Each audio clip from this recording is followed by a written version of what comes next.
पहलगाम दहशतवादी हल्ला प्रकरणी मोठा खुलासा समोर आलाय।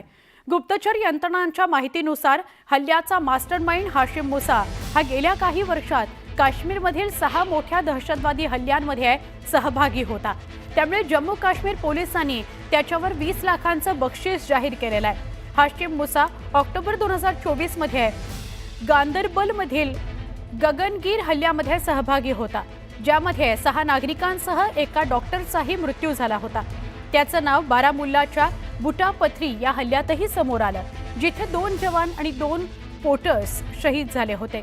NIAच्या सूत्रांनुसार पहलगाम हल्ल्यामागे पाकिस्तानातील लष्कर-ए-तैयबाचा प्रमुख हाफिज सईद, त्याचा डिप्टी सैफुल्ला आणि काश्मीरमध्ये असलेला हाशिम मुसा या तिघांचा मुख्य सहभाग आहे।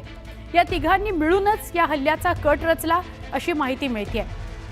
हाशिम मुसा काश्मीरमध्येच असल्याची शक्यता आहे आणि तो दक्षिण काश्मीरच्या जंगलात लपलेला असून त्याचा शोध आता घेतला जातोय। काही गुप्तचर इनपुट्सनुसार तो पाकिस्तानमध्ये परतण्याच्या प्रयत्नातही असू शकतो। सुरक्षा दलांनी मोठ्या प्रमाणात शोध मोहीम हाती घेतलेली आहे। हाशिम मुसा जिवंत पकडला गेला तर तो पाकिस्तान विरोधात थेट पुरावा ठरू शकतो।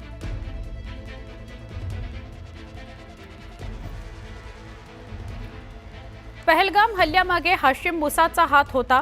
पहलगाम हल्ल्यामागे दहशतवादी हाशिम मुसा असल्याचे संकेत आहेत। हाशिम मुसा पाकिस्तानचा नागरिक आहे।